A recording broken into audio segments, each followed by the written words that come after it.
Alabama was out for blood and didn't get a drop. Welcome to the All Go Podcast. I'm your host, Desmond. Thanks for tuning in. The Alabama versus Texas A&M.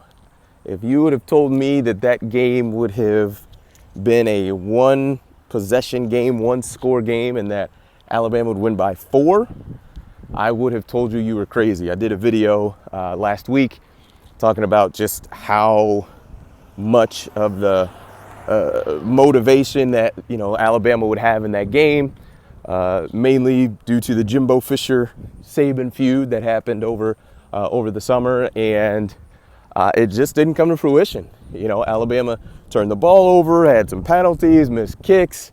It's getting to the point where you'd have to imagine that this may just be this year's version of Alabama. I mean, I would like to think that they would get certain things cleaned up, like the turnovers.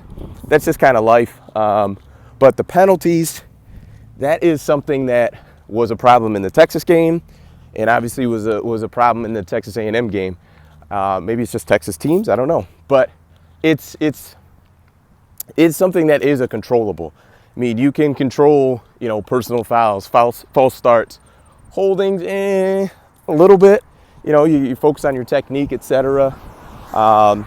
So there are things that can be cleaned up, but this may just be this team. They're gonna have some penalties, some things that drive you nuts. And if you're rolling on offense, then it's not really a huge deal.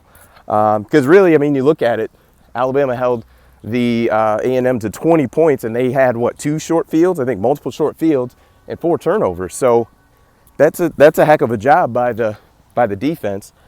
You'd just like to see more than 24 points on your, scored by your offense.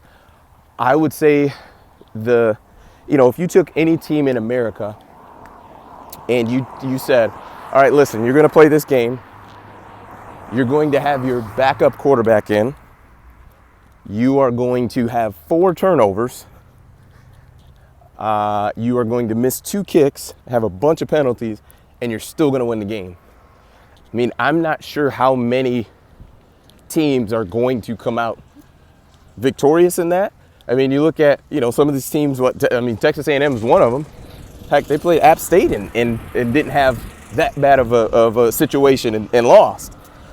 So listen, you got to play a pretty mistake-filled game and you got out unscathed. It's always better to learn from your mistakes in a win than it is to learn from your mistakes in a loss. So we'll see. I guess I can't really get a beat on this Alabama team, and I'm not sure anybody can. And maybe Bryce Young is just that much of a difference maker.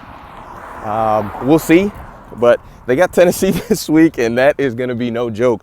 I am excited to see how that goes because Tennessee's offense is rolling, and Alabama has a pretty good defense. So we'll see if Bryce Young comes back. We'll see what everything looks like on Saturday, but that's going to be a pretty big matchup. So we will see. That is it for me. Appreciate it. Peace.